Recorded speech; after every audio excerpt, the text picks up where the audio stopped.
Hello everyone, मेरा नाम है आमिर और आप सभी का स्वागत है मेरे यूट्यूब चैनल एजेस क्लासेस में। आज का वीडियो काफ़ी इंटरेस्टिंग होने वाला है ना। आज का लेक्चर काफ़ी इंटरेस्टिंग होगा। आज हम लोग स्टार्ट कर रहे हैं फिजिकल साइंस का जो सेकेंड चैप्टर है, बिहेवियर ऑफ गैसेस। आज ये पहला लेक्चर है इस चैप्टर का। इस चैप्टर को स्टार्ट करने से पहले, मतलब इस चैप्टर के मेन टॉपिक में जाने से पहले हम चंद टर्म्स का डिफिनेशंस और उनके कंसेप्ट को समझेंगे, क्योंकि बगैर इनके कंसेप्ट के उस चैप्टर को हम समझ नहीं सकते। सबसे पहला हमारा था फोर्स।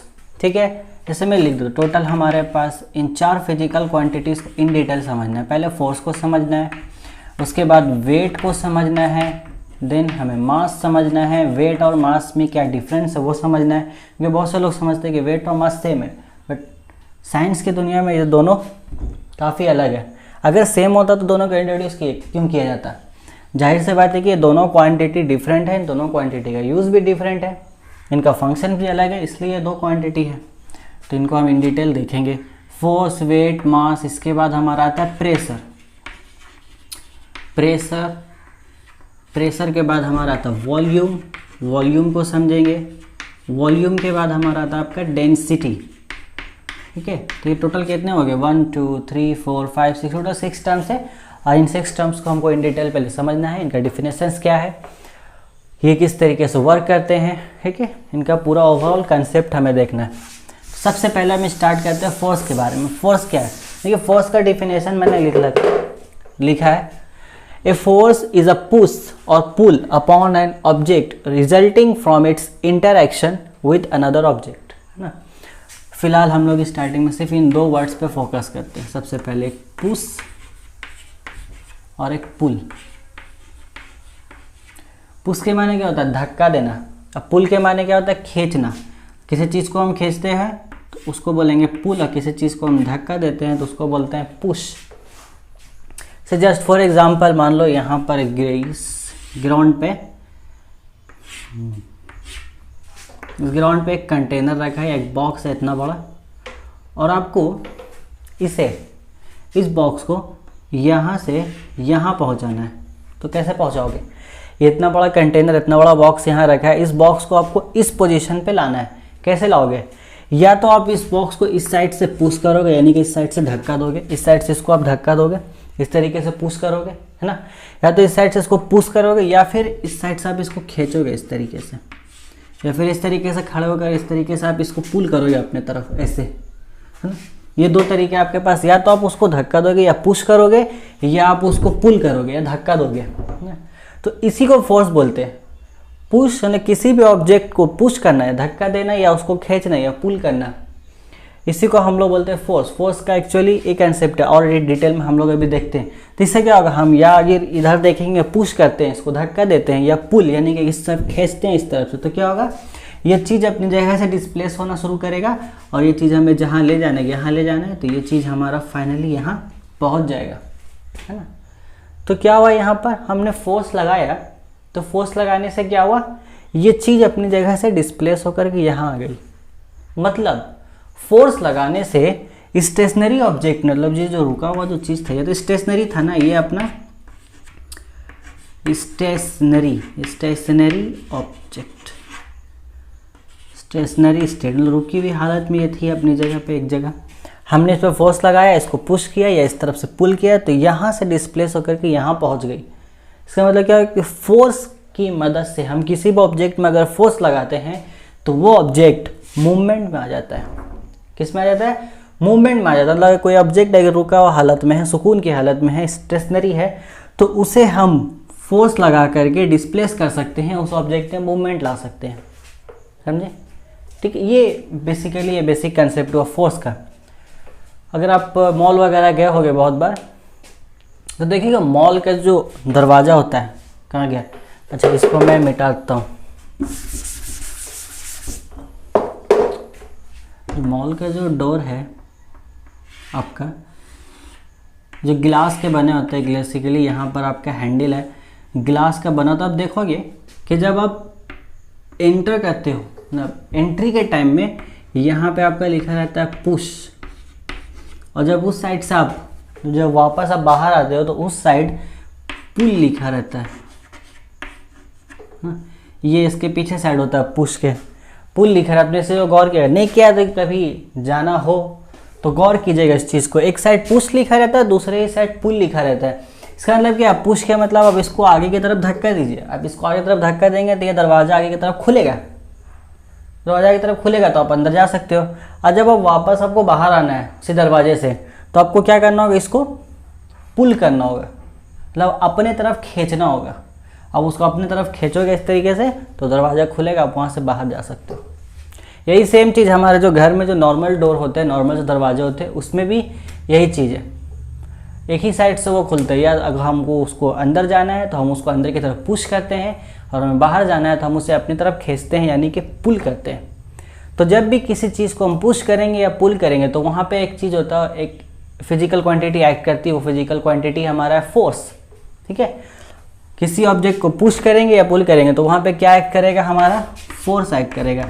और जब फोर्स एक्ट करता है तो क्या होता है, जब फोर्स एक्ट करेगा ये हमारा, तो जो चीज़ स्टेशनरी हालत में थी ना, सुकून की हालत में थी, बेचारा ठीक ठाक था, अपना चैन सुकून से ज़िंदगी गुजार रहा था, बट हम आए इसको धक्का दे करके यहाँ लेके चले गए ना, चैन सुकून सारा बिगाड़ दिया हमने इसका, या तो धक्का दे करके या तो खींच करके लेके गए, ठीक है। आगे देखते हैं अब इसको थोड़ा सा और आगे। अब जरा मुझे एक बात बताइए, चलिए ये तो समझ में आया आपको। एक मान लीजिए एक ग्राउंड है, इस ग्राउंड के ऊपर एक फुटबॉल रखी हुई है ना। मान लीजिए यहाँ पे एक फुटबॉल है आपका, ये आपका एक फुटबॉल है। तो ये फुटबॉल अभी स्टेशनरी हालत में, अभी ये मूव नहीं कर रहा है, ये आपका रुका हुआ है स्टेशनरी कंडीशन में। ये आपका यहाँ पर है, स्टेशनरी स्टेट में है, ये आपका सुकून की हालत में है ना, सुकून। अभी बेचारी की ज़िंदगी में, मतलब इसकी ज़िंदगी में सुकून है, अभी इसको किसी ने परेशान नहीं किया, तो ये अपना सुकून की हालत में है, स्टेशनरी ऑब्जेक्ट। तो एक बात बताइए मुझे कि ये जो फुटबॉल अभी स्टेशनरी हालत में, तो क्या इसके ऊपर कोई फोर्स इस वक्त एक्ट कर रहा है? गौर से सुनिएगा मेरे सवाल को, सोच के जवाब दीजिएगा कि अभी ये फुटबॉल अपनी स्टेशनरी ऑब्जेक्ट, मतलब इस ग्राउंड पे ये फुटबॉल रखा है, ये ग्राउंड है जो मैंने लाइन पार आपको, ये ग्राउंड है, इस ग्राउंड के ऊपर जो ये फुटबॉल मैंने रखा है, तो क्या ये फुटबॉल अभी स्टेशनरी हालत में, अभी सुकून की हालत में, इसमें कोई मूवमेंट है नहीं, अभी चैन से अपनी जगह पे, तो क्या इस वक्त इस पर किसी भी तरह का फोर्स एक्ट कर रहा है, किसी भी तरह का फोर्स इस पर अमल कर रहा है? ये सोच के बताइए जरा, सोचिए सोचिए, थोड़ा सा दिमाग लगाइए, सोचिए। हाँ, क्या बोले? नहीं। अगर आपका जवाब है नहीं, या आपके पास इससे रिलेटेड कोई जवाब नहीं है, तो इसका मतलब ये है कि आपका फोर्स का कंसेप्ट अभी तक पूरा क्लियर नहीं। बट अगर आपने हाँ बोला है तो बहुत अच्छी बात है। देखिए, हमें मालूम है कि जो ग्राउंड हमारा जो है, जो हमारा अर्थ है, उसे अर्थ पे मौजूद जितनी भी चीज़ें मौजूद है उससे बहुत प्यार है, बहुत लगाव है उसे, हर चीज़ से। कोई भी चीज़ उस पर मौजूद है वो उसको अपनी तरफ अट्रैक्ट करती है, और जो अट्रैक्ट करती है वो एक फोर्स के तहत करती है। उस अट्रैक्शन फोर्स को हम क्या बोलते हैं? Gravitational force. क्लास 9 में आपने इस फोर्स के बारे जरूर सुना होगा, ग्रेविटेशनल फोर्स।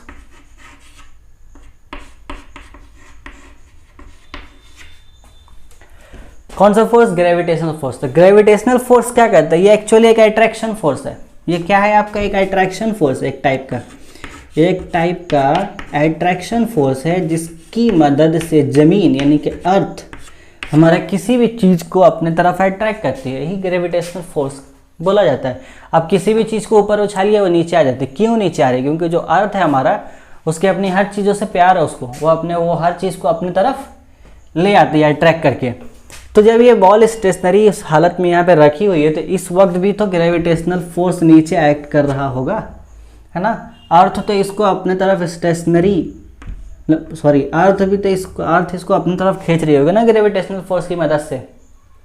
तो इसको तो मूव करना चाहिए था, बट फिर भी ये मूव नहीं कर रहा। क्यों? क्योंकि इसके ऑपोजिट जस्ट ये जो ग्राउंड है, ये ऊपर की तरफ एक फोर्स लगा रही है, जिसको हम लोग नॉर्मल फोर्स बोलते हैं। कौन सा फोर्स बोलते हैं? Normal force. नॉर्मल फोर्स ये क्या है? न्यूटन्स थर्ड लॉ पढ़े हो क्लास 9 में ना? न्यूटन्स थर्ड लॉ याद है? न्यूटन्स थर्ड लॉ क्या है? न्यूटन ने क्या कहा अपने थर्ड लॉ में कि कोई भी एक फोर्स, मतलब कोई भी एक अमल होता है तो उसके मुखालिफ रद्द अमल होता है। कोई भी एक हमने एक्ट किया तो उसके अपोजिट डायरेक्शन में उतनी ही इंटेंसिटी से एक और एक्ट होगा, जिससे वो दोनों एक्ट आपस में बराबर हो जाते हैं। ठीक है, देखिए, तो जैसे ये इस ऑब्जेक्ट के ऊपर, इस फुटबॉल के ऊपर नीचे की तरफ ग्रेविटेशनल फोर्स लग रही थी, अर्थ ग्रेविटेशनल फोर्स लगा रहा था, ठीक न्यूटन्स थर्ड लॉ के अकॉर्डिंग ग्राउंड ने अपोजिट डायरेक्शन में उतना ही फोर्स ऊपर की तरफ लगाया। अब ये लाइन थोड़ा सा बड़ा छोटा हो गया, इसका मतलब ये नहीं समझना कि फोर्स कम बेसी है, ठीक है, फोर्स इक्वल है आपके।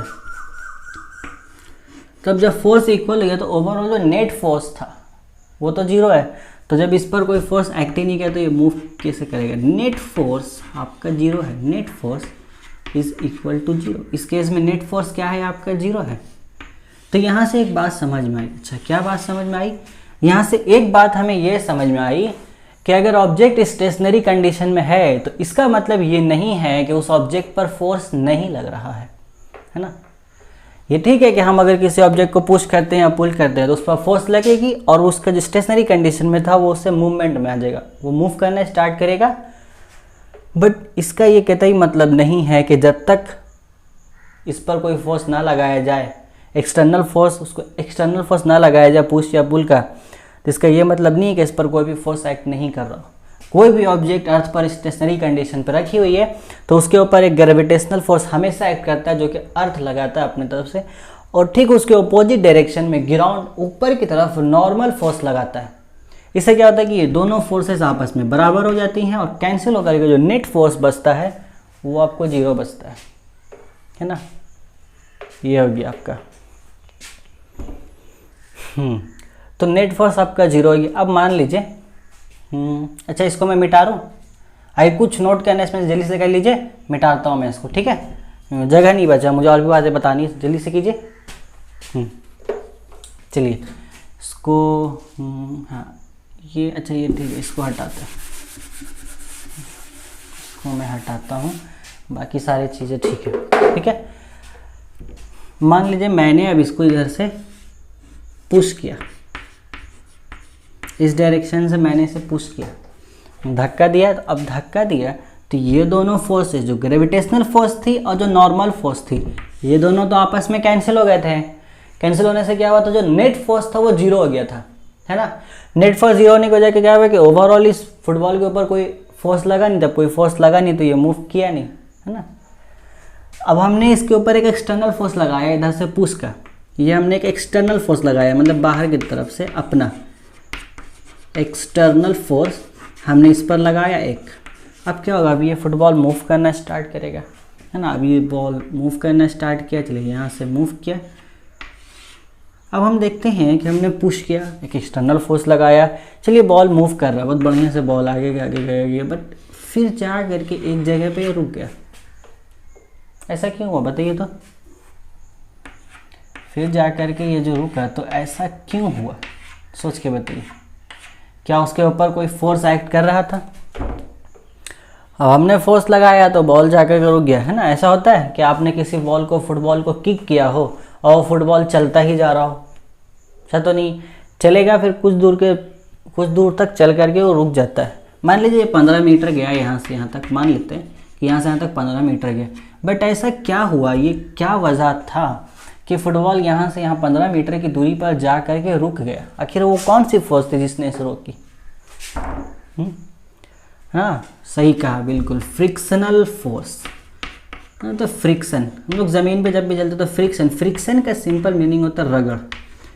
जब भी दो ऑब्जेक्ट आपस में मिलते हैं तो वहाँ पर रगड़ होती है, हमेशा रगड़ होती है। सब ऐसे हाथ को ऐसे करिए तो यहाँ पर रगड़ होगी, फ्रिक्शन। तो अर्थ में भी फ्रिक्शन पाया जाता है, हम ज़मीन पे जब चलते हैं तो हमें यह महसूस होती है। इसको अगर महसूस करना आपको तो आप बालू पे चल के देखिए, नॉर्मल आप ग्राउंड पे चलिए, वहाँ पे आप फ्रीली चल पाओगे, बट उसके आप फिर बालू पे चल के देखिए तो जितना फ्रीली आप ग्राउंड पे चल रहे थे उतना फ्रीली आप बालू पे नहीं चल पाओगे। क्यों होता है? क्योंकि बालू में फ्रिक्शन बहुत है। बालू में क्या था कि आपके पैर के साथ और बालू, पैर और बालू के बीच में फ्रिक्शन है कि रगड़ बहुत ज़्यादा होती है, और उस रगड़ की वजह कर आप चल नहीं पाते हो ज़्यादा तेज या सही से। बट ग्राउंड में उस बालू के मुकाबले फ्रिक्शन कम है। ऐसा नहीं कि नहीं है, फ्रिक्शन है। अगर फ्रिक्शन नहीं होता तो हम लोग चल भी नहीं पाते, हाँ चल भी नहीं पाते अगर फ्रिक्शन नहीं होता ज़रा सा भी। इसका सबसे बेहतरीन एग्जाम्पल है बर्फ़ का, आइस। बर्फ़ के ऊपर ज़रा चल के देखना, तो बर्फ़ है उसके ऊपर ज़रा चल के देखना, चल पाओगे? नहीं चल पाओगे, क्योंकि फ्रिक्शन बहुत कम होता है वहाँ पर, तो पकड़ भी बहुत जोरी है। फ्रिक्शन को आप सिंपली समझ सकते हो, तो पकड़ होता है एक, हमारे पैर और ज़मीन के बीच में जो पकड़ बनाता है उसी को फ्रिक्शन बोलते हैं। ठीक है, तो यहाँ पे फ्रिक्शनल फोर्स की वजह करके रुक गए, फ्रिक्शनल फोर्स। अब हमें क्या समझ आई? सबसे पहले हमें यह बात समझ आएगी, अच्छा कोई ऑब्जेक्ट अगर रेस्ट में है तो हम उस पर अगर फोर्स लगाते हैं, यानी कि उसे पुश और पुल करते हैं, तो वो स्टेशनरी से मूविंग कंडीशन में आ जाएगी, मतलब वो मूव करना शुरू कर देगी, है ना। उसके बाद हमने ये देखा कि अगर हम फोर्स लगाने से कोई ऑब्जेक्ट मूव करना स्टार्ट कर देता है, तो फोर्स लगाने से कोई ऑब्जेक्ट रुक भी जाता है। तो यहाँ पर तो ये ग्राउंड की वजह का फ्रिक्शनल फोर्स लग ही रहा है। अब ऐसे कोई फुटबॉल चल रहा है, आप यहाँ पे खड़े हो जाइए आकर के यहाँ पे आकर के आप खड़े हो जाइए और इसको रोक लीजिए अपने पैरों से, है ना, रोक लीजिए, इसको रोक लिया आपने तो भी वो रुक जाएगा, है ना। अब आपकी तरफ कोई बॉल आ रही है, आप उसको पैर से उठाए ऐसे, बॉल रुक जाती है। इसका मतलब फोर्स अगर हम किसी ऑब्जेक्ट पर लगाते हैं तो वो ऑब्जेक्ट मूव भी करेगी, और कोई अगर मूविंग ऑब्जेक्ट है तो उस पर फोर्स लगा करके हम उस ऑब्जेक्ट को वापस से स्टेशनरी कंडीशन में ला सकते हैं। और एक बात क्या बताया मैंने कि अगर कोई ऑब्जेक्ट स्टेशनरी कंडीशन में है तो इसका ये बिल्कुल मतलब नहीं है कि उस ऑब्जेक्ट पर किसी भी तरह का फोर्स एक्ट नहीं कर रहा है। उस वक्त हर वक्त उस ऑब्जेक्ट पर हर वक्त ग्रेविटेशनल फोर्स एक्ट कर रही है, जो कि अर्थ लगा रही है, और ठीक उसके अपोजिट डायरेक्शन में ग्राउंड आपका नॉर्मल फोर्स परपेंडिकुलर डायरेक्शन में एक्ट कर रहा है, जिसकी वजह कर वो नॉर्मल फोर्स और ग्रेविटेशनल फोर्स आपस में कैंसिल हो जा रहे हैं। कैंसिल होने की वजह कर क्या हो रहा है, जो नेट फोर्स जो हमारा बच रहा है ओवरऑल वो जीरो हो जा रहा है। तो जब नेट फोर्स जीरो हो जा रहा है, कोई फोर्स एक्ट ही नहीं कर रही है इस पर, तो मूव क्यों करेगा, है ना। इसका मतलब क्या हुआ कि अगर हमें किसी ऑब्जेक्ट को मूव करना है तो हमें उस ऑब्जेक्ट पर इतना फोर्स लगाना होगा कि नेट फोर्स नॉन जीरो हो जाए। ये नॉन जीरो हो जाएगा तभी तो वो मूव करेगा, मतलब कुछ ना कुछ तो फोर्स होना चाहिए इसके ऊपर। मतलब हम जो फोर्स लगाएंगे वो ग्रेविटेशनल फोर्स से ज़्यादा होना चाहिए, तभी ये मूव करेगा, तभी ये मूव करेगा, क्योंकि इस ग्रेविटेशनल फोर्स को इस नॉर्मल फोर्स ने बैलेंस कर दिया है ना। अच्छा सॉरी, ठीक है, इस ग्रेविटेशनल फोर्स को इस नॉर्मल फोर्स ने बैलेंस कर दिया यहाँ पे ये। अब इस पर हम एक्सटर्नल जब तक फोर्स नहीं लगाएंगे ये मूव नहीं करेगा। बात क्लियर हो यहाँ तक? समझ आया कि नहीं आया? अब देखिए फोर्स का डिफिनेशन। अब आते हैं हम लोग ऊपर। तो ए फोर्स इज अ पुश और पुल। फोर्स क्या है? पुश है या पुल है, या तो धक्का देना है या खींचना है। कैसे? अपॉन एन ऑब्जेक्ट, एक ऑब्जेक्ट के ऊपर, रिजल्टिंग फ्रॉम इट्स, क्या नतीजा निकलता है उससे? Interaction with another object. किसके रिजल्ट पे? उसके एक अनदर ऑब्जेक्ट। ये एक ऑब्जेक्ट थी, और अगर हम as a internal as a human, यहाँ पे कोई लड़का के खड़ा होकर इसको किक करता तो वो भी तो एक ऑब्जेक्ट ही है। हम ह्यूमंस भी तो एक ऑब्जेक्ट है। तो जब तक दो ऑब्जेक्ट का आपस में कांटेक्ट नहीं होगा और net force not equal to zero नहीं होगा, तब तक मूवमेंट नहीं आएगा किसी भी ऑब्जेक्ट में। समझ में आ रहा है ना बात? हाँ, बहुत बढ़िया। चलिए, तो ये था हमारा फोर्स का कंसेप्ट, उसको याद रखिएगा। अब आते हैं फोर्स की यूनिट पर। अब ये फिजिकल क्वांटिटी है, फोर्स एक क्या हमारा? एक फिजिकल क्वांटिटी है। ये हमारा क्या है? एक फिजिकल क्वांटिटी है। आइए देखते हैं हम इसको। हमारा क्या हो गया? फिजिकल, हाँ ये क्या हो गया, हटाओ, फिजिकल क्वांटिटी। तो अब इसकी कोई यूनिट तो होगी, क्वांटिटी है तो यूनिट तो होना ही है ना। यूनिट मैंने यहाँ लिखा है, इसकी यूनिट होती है न्यूटन। न्यूटन हमारा आज का मॉडर्न यूनिट। न्यूटन हमारा क्या? एसआई यूनिट है। एसआई वो यूनिट्स है जिसे हम आज एट प्रेजेंट मॉडर्न वर्ल्ड में यूज़ करते हैं। बट इसका मतलब ये थोड़ी ना है कि जो जिस यूनिट को हम आज मॉडर्न वर्ल्ड में यूज़ कर रहे हैं ये नया है तो क्या इसका पुराना कोई यूनिट नहीं होगा? बिल्कुल होगा। ऐसा थोड़ी ना। आज के दौर में हमारे पास स्मार्टफोन है ना। तो क्या पहले फ़ोन नहीं हुआ करते थे? पहले भी फ़ोन हुआ करते थे, पहले कीपैड फ़ोन चलते थे। अभी उन्हीं फ़ोन का एडवांस फॉर्म हमारे पास है स्मार्टफोन की शक्ल में। तो ये अभी मॉडर्न में यूज़ होने वाला न्यूटन यूनिट है। इससे पहले जो यूनिट्स यूज़ होते थे वो डायन था इसका, जिसको सीजीएस बोला गया। सीजीएस यूनिट है। ये एसआई यूनिट है, ये हमारा डायन आपका सीजीएस यूनिट है। कौन सा यूनिट है? सीजीएस यूनिट है। तब जरा एक बात बताइए, जो पुरानी चीज़ें जो थी, जैसे कि आज से जो 10 साल पहले जो मोबाइल यूज़ होते थे कीपैड के, और आज के टाइम में जो स्मार्टफोन यूज़ हो रहे हैं, क्या दोनों का पावर सेम है? मतलब क्या दोनों एक ही लेवल का आपको आउटपुट देते हैं काम करके? नहीं ना। पहले के जो फ़ोन थे ना, आज का जो एक स्मार्टफोन है वो पहले के 10-20 फ़ोन के बराबर आपको काम करके देता है। तो ठीक उसी तरीके से जो पुरानी यूनिट थी वो तो आज के यूनिट से तो कम ही उसका वैल्यू होगा ना। इसलिए यहाँ पे हमारे एक रिलेशन है जो आपको याद रखना है। बोर्ड के पोर्टेबल से 10th में पूछे जाते हैं बोर्ड एग्जाम में कि 1 न्यूटन इज इक्वल टू कितना, 1 न्यूटन कितने डाइन के बराबर। आखिर ये जो न्यूटन है ये जाहिर सी बात है ज़्यादा है, इसका इंटेंसिटी ज़्यादा है, बट कितना ज़्यादा है डाइन से, 10⁵ डाइन। ठीक है, तो ये आपको याद रखना होगा। न्यूटन एसआई यूनिट हो गया, ये आपका डाइन हो गया, सीजीएस यूनिट। इसके अलावा एक यूनिट इसमें हम लोग देते हैं पास्कल। अच्छा, इसको मिटाता हूँ बड़ा, पास्कल है ना, ये भी आपका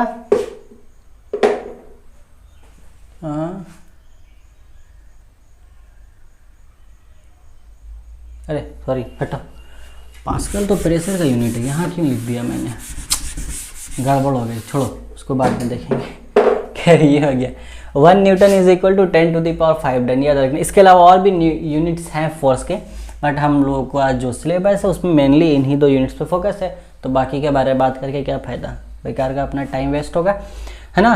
तो अब बताइए फोर्स क्या है, जल्दी से बोलिए, फोर्स क्या है। डिफिनेशन नहीं रटना है आपको, डिफिनेशन नहीं रटना, आपको ये समझना है कि किसी भी ऑब्जेक्ट को पुश करना या पुल करना यही फोर्स है।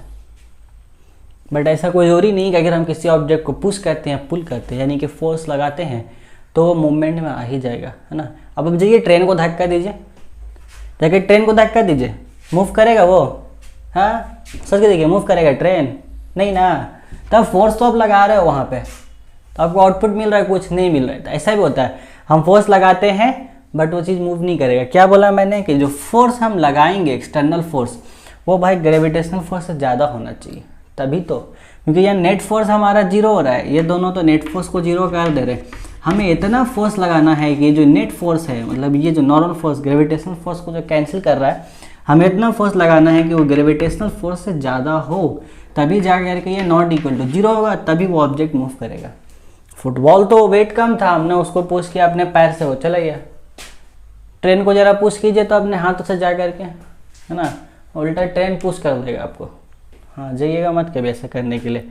चलिए ठीक है, तो ये याद रखिएगा, अगर आपको किसी ऑब्जेक्ट को मूवमेंट में लाना है फोर्स लगा करके, तो इतना फोर्स लगाने होगा कि नेट फोर्स आपका नॉट इक्वल टू 0 हो जाए, तभी जाकर। Net force not equal to 0 का मतलब क्या है कि जितना ग्रेविटेशनल फोर्स आपका लग रहा है, ये जितनी ग्रेविटेशनल फोर्स लगा रही है उस ऑब्जेक्ट पर, आपको उससे ज़्यादा लगाना होगा, तभी जा कर के आप उस ऑब्जेक्ट को मूव करा पाओगे। एक और एग्जांपल मैं देता हूँ, आपको ये समझ में आ जाएगा। रुको इसको मिटाते हैं।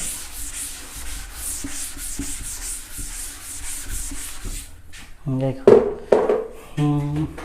मान लो यहाँ वेट पड़ा एक, मान लो एक 10 kg का वेट यहाँ पे रखा है आपका, ठीक है, मान लेते हैं ये ग्राउंड पे आपका एक 10 kg का वेट रखा है और आपको इसे उठाना है, पुल करना ऊपर की तरफ। You have to pull this weight, pull करना है। चलिए ठीक है, ये 10 kg का वेट था, आप इसको पुल करने गए, आप इसको उठाने गए, आपने इसको उठा दिया। आपने इसे क्या किया, उठा दिया। फिर मैंने बोला अच्छा आपने 10 किलो उठा लिया है, अब ज़रा 20 kg उठा के देखेंगे, तो ज़रा ये वेट उठा के देखेंगे तो ज़रा सा।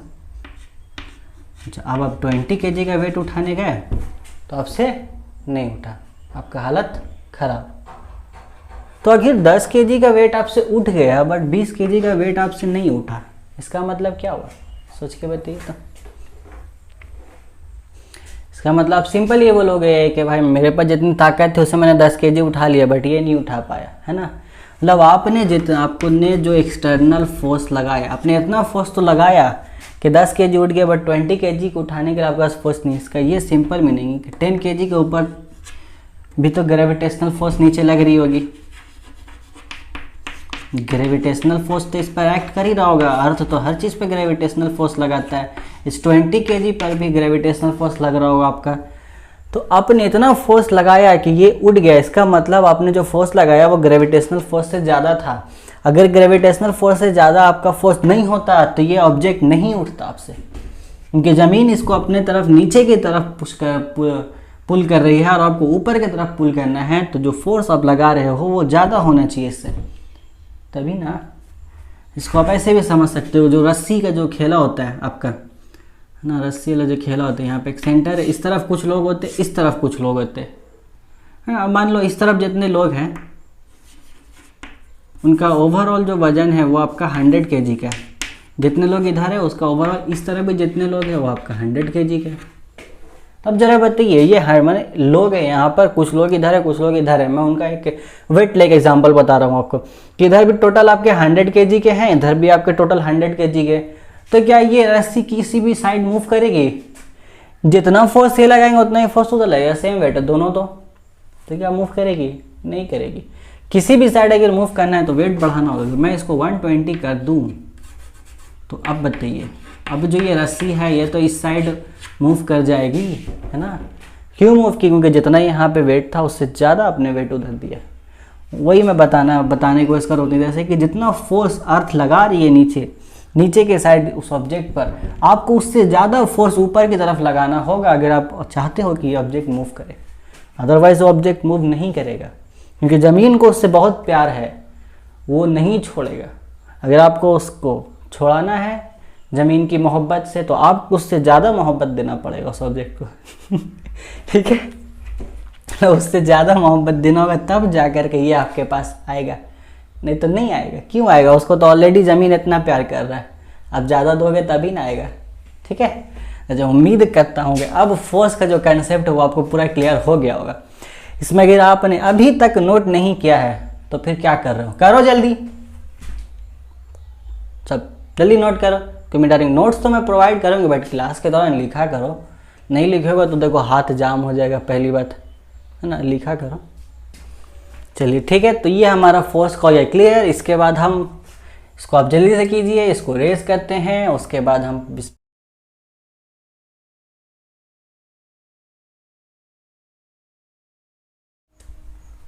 हाँ, तो फोर्स के बाद अब हम लोग देखेंगे वेट और मास के बारे में। वो उतना तो मैंने इन डिटेल फोर्स का कंसेप्ट पूरा बता दिया। फोर्स का फार्मूला मैं बताना भूल गया था। फोर्स का ये फार्मूला होता है मास इनटू एक्सेलरेशन। ठीक है, तो फोर्स आप कैलकुलेट कैसे करोगे? किसी ऑब्जेक्ट पर कितना फोर्स लग रहा है, मतलब आपने उसको पुश किया, धक्का देने के बाद उसको कितना फोर्स लगाने पर धक्का दो, उसका जो मास यानी कि जितना वेट केजी में हम मास उसको ले लेंगे, और कितना एक्सेलरेशन उसमें होता है वो चीज़ देखेंगे। अच्छा, इसको हम लोग अभी समझते हैं उस फॉर्मूले को और अच्छे से देखिए। तो वेट और मास में डिफरेंस है। देखिए, मास हमारा क्या, it is the matter present in any object, और वेट क्या है, इट इज़ द फोर्स। इसलिए मैंने फोर्स पर उतना इन डिटेल चर्चा किया। फोर्स का कंसेप्ट बहुत जगह पे यूज़ होगा। ये वेट एक्चुअल में एक फोर्स है और वो मैटर है आपका। It is the matter present. Matter जो वर्ड है इसको डिफाइन करना काफ़ी ही मुश्किल है, बहुत ब्रॉडली इसको यूज़ किया जाता है। आप सिंपली ये समझ सकते हो मैटर का मीनिंग कि कोई भी ऑब्जेक्ट जिस चीज़ से बनी हुई है वो उसका मैटर हो गया। कोई भी ऑब्जेक्ट जिस चीज़ से बनी हुई है वो उसका मैटर आपका हो गया। जैसे कि वुडन टेबल आपका है ना, वुडन टेबल है, लकड़ी का टेबल। तो लकड़ी का टेबल किस चीज़ से बना है? वुड से बना है। तो उस टेबल के लिए मैटर क्या हो गया? वुड हो गया। ठीक है, ये हो गया हमारा ह्यूमन बॉडी, सेल से मिल करके बना है ना। हमारा ह्यूमन बॉडी क्या छोटा छोटा सेल से बना है आपका। तो छोटे छोटे सेल से बना, तो ये सेल हमारे लिए क्या हो गया? ये मैटर हो गया। ठीक है, चलिए ये मैटर हमारा। तो किसी भी ऑब्जेक्ट में जो मैटर मौजूद है उसी को हम लोग बोलते हैं एक्चुअली मास। अब मास को ही हम लोग मेज़र करते हैं केजी में। एसआई यूनिट है ये। इसको अगर हम सीजीएस में ले तो ग्राम होता है, किलोग्राम या ग्राम। ठीक है, हाँ। अब वेट का, वेट क्या? It is the force exerted by the earth on an object due to gravitation. अभी जो फोर्स मैंने जितना चर्चा किया ना, तो बस वो काफ़ी है वेट समझने के लिए। हमने क्या बताया, वही वेट है। ये 10 kg का आपका था ना, ये मास था इसका। आप इसको पुल कर रहे थे, नीचे की तरफ ग्रेविटेशनल फोर्स लग रही थी। तो आप ऊपर उठाने के टाइम इससे ज़्यादा आपको फोर्स लगाना पड़ा था। उस टाइम आपको एक फोर्स महसूस हो रहा था। वो फोर्स क्या था? उसी फोर्स को तो वेट बोलते हैं। उसी फोर्स को क्या बोलते हैं? उसी फोर्स को वेट बोलते हैं जो आपको इसके अगेंस्ट में लगाना पड़ा। ये जो 10 kg है ये मास है। मतलब ये जो मैंने ऑब्जेक्ट लिखा, मान लीजिए ये आयरन का बना है, तो आयरन इस ऑब्जेक्ट का मैटर हो गया। ये आयरन से बना है, और जो आयरन है वो 10 kg का है, ठीक है, बट उस पर जो ग्रेविटेशनल फोर्स लग रही है नीचे, और जो उसको इस ऑब्जेक्ट को उठाने के वक्त जो ऊपर के वक्त आपको जो फोर्स महसूस हो रहा है वो और कुछ नहीं, वो ग्रेविटेशनल फोर्स है। तो व्हाट इज वेट? वेट को कैसे डिफाइन करते हैं हम? It is a force excited by the earth on an object due to gravitation. एक लाइन में इसको बोले तो ग्रेविटेशनल फोर्स ही हमारा, ग्रेविटेशनल फोर्स जो हमारे नीचे तरफ ऐड कर रहा है वही चीज़ हमें ऊपर की साइड में महसूस होता है। उसको हम लोग एक सिंपल एग्जाम्पल से समझते हैं। देखिए अभी कंसेप्ट क्लियर हो जाएगा पूरा।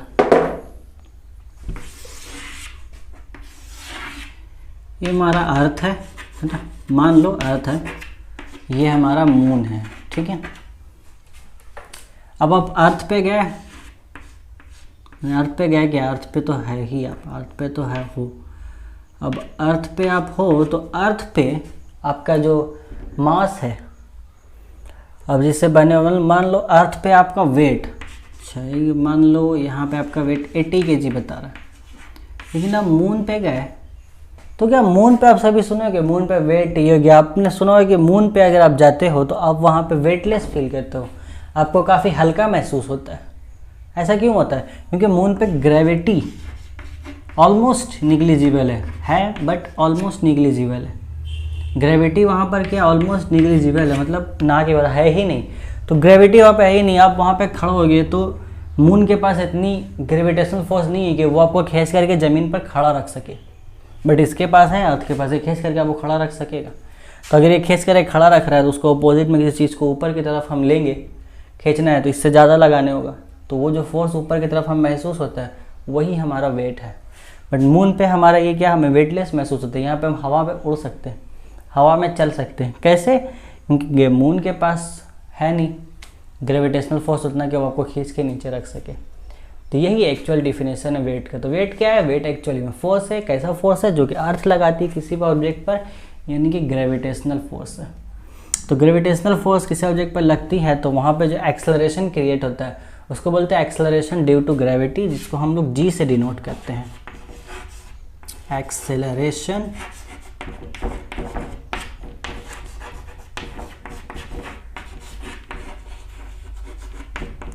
एक्सेलरेशन ड्यू टू ग्रेविटी, इसको हम लोग स्मॉल जी से डिनोट करते हैं। अच्छा, वेट तो यहाँ पर हमें कम महसूस हुआ मून पर, तो क्या मैटर यहाँ पे कम हो जाएगा? जितना मान लीजिए आप यहाँ से गए, आपका जो मैटर यहाँ था कि यहाँ कम हो जाएगा। ऐसा हो सकता है कि आप यहाँ अर्थ से मून पे गए कि आपका 10-12 सेल, आपके 1000 सेल बॉडी से गैप हो गया? नहीं ना, नहीं हो सकता इससे। इसलिए मास को वेट से, मास को फोर्स से कोई फ़र्क नहीं पड़ने वाला है। एक्चुअल जो हम लोग जिसको वेट बोलते हैं वो मास होता है। जो वेटिंग मशीन में आप चढ़ के अपना जो वजन नापते हो, जो दिखाता है 80 kg, 100 kg, 70 kg, वो आपका मास बताता है कि आपका मास पूरा बॉडी का इतना, वेट नहीं। वेट एक तरह का फोर्स है जो अर्थ आपके ऊपर लगा रही है। उम्मीद है कि आपको इतना क्लियर हो गया होगा। तो कोई भी चीज़, जैसे इसको मैं ड्रॉप करता हूँ, नीचे आई ये, तो इस तरह नीचे आई तो कुछ एक्सेलरेशन के साथ इसमें कुछ वेलोसिटी है। तो इसमें क्या होता है, वो जो एक्सेलरेशन होता है जो कि अर्थ के जरिए लगाया जा रहा है, इसको हम लोग जी से डिनोट करते हैं, क्योंकि ये ग्रेविटी की वजह कर, एक्सेलरेशन ड्यू टू ग्रेविटी। ऐसा नॉर्मल एक्सेलरेशन जो होता है हमारा इस ऑब्जेक्ट में, तो वो हमारा स्मॉल ए से डिनोट होता है। चलिए थोड़ा सा आगे बढ़ते हैं, इसको देखिए। तो जो फोर्स का जो हमारा आपका फॉर्मूला है, फोर्स कैसे पता करेंगे भैया? हमने किसी ऑब्जेक्ट पर कितना फोर्स लगाया कैसे पता होगा? उसका मास देख लेते हैं और उसमें क्या एक्सेलरेशन प्रोड्यूस हुआ वो देख लेते हैं। वेट क्या है? वो भी एक तरह का फोर्स है। तो फोर्स को हम यहाँ वेट से रिप्लेस कर देंगे, ये भी मास पे ही लगती है, मास वही रहेगा। यहाँ पे हम एक ही जगह पे जी कर देंगे। क्यों? क्योंकि वेट वो फोर्स है जो कि अर्थ हमेशा नीचे तरफ लगा रहा है, जिसकी वजह कर एक्सेलरेशन ड्यू टू ग्रेविटी, मतलब ग्रेविटी की वजह कर उस बॉडी में एक्सेलरेशन आ रही है। इसलिए हमने इन दोनों एक्सेलरेशन को डिफरेंट दिखाने के लिए ऐसा किया है। स्मॉल ए है, इसका मतलब ये जो एक्सेलरेशन नॉर्मल एक्सेलरेशन है, और स्मॉल जी है, इसका मतलब ये जो एक्सेलरेशन ये ग्रेविटी की वजह कर क्रिएट हो रही है। तो ये हमारा वेट का फॉर्मूला हो गया, ये हमारा फोर्स का फॉर्मूला हो गया, है ना? क्लियर है? कोई कन्फ्यूजन तो नहीं होगा अब तक? बड़ा इजी था। अगर आपने फोर्स को अच्छे से समझ लिया है तो कोई दिक्कत की बात नहीं है, आपको वेट और मास ऐसे ही क्लियर हो जाएगा। बट अगर फोर्स में प्रॉब्लम है तो आप फोर्स को फिर से रिपीट करके उस वीडियो को देखिए स्टार्टिंग से, बहुत डिटेल में बताया मैंने, बहुत डिटेल में, ठीक है। तो ये हो गया, ये इसका मास का यूनिट केजी ग्राम होता है। वेट को भी हम लोग वेट के यहाँ से यूनिट निकालते हैं ना, क्या आता है देखिए, फोर्स का यूनिट निकालेंगे यहाँ से। चलिए यूनिट भी इन लोगों का देख लेते हैं। यूनिट निकालने के लिए मास को हम लोग इसमें नापते हैं, एसआई में अगर चले जाए तो किलोग्राम, और एक्सेलरेशन को, एक्सेलरेशन क्या होता है? एक्सेलरेशन होता है वेलोसिटी बाय टाइम। तो वेलोसिटी तो हम लोग मीटर पर सेकेंड हो जाता है, ये एक्सेलरेशन का यूनिट, तो यहाँ पे ये मीटर पर सेकेंड ये हो जाएगा। वेट का भी वही होगा हमारा, किलोग्राम मीटर पर सेकेंड। तो ये हमारा आपका हो गया फोर्स का यूनिट, और ये हमारा हो गया आपका वेट का यूनिट।